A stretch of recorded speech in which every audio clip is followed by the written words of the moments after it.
Los Angeles, and starting to get a name for itself. There was a reporter on the East Coast who had gotten wind of this, and of course, since there was nothing at that point that could, really treat advanced cancer, the public was starting to get a little bit interested or agitated about this, and the authorities came down very hard on them in California with a very shabby report that they wrote in 1953, but a lot of top people who went on to become top doctors in the United States went on record as saying, no, this is useless, it's quackery, it's quack medicine, these people are frauds, don't do this, we've got better methods of treating cancer, which at that point was surgery and radiation therapy, and just the glimmerings of the beginnings of chemotherapy. But, there was a strong, let's say, not invented here attitude that we didn't think of this, and we don't know what it is. It's not part of our plans.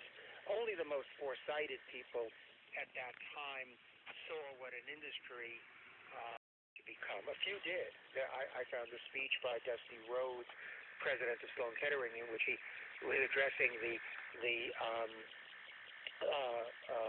patent lawyers and saying in the future patent law will really determine the course of cancer therapy. But very few people, I think, had that foresight to realize what a tremendous multi-billion-dollar industry this was about to become.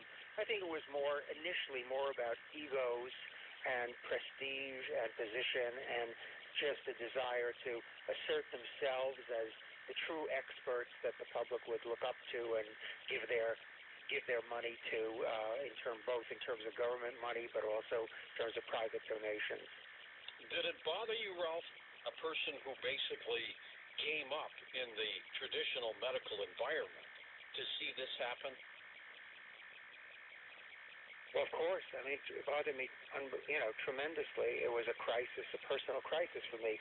I had started out in the humanities, and I got my PhD from Stanford in classics, and then for a variety of reasons to seek a career as a medical writer.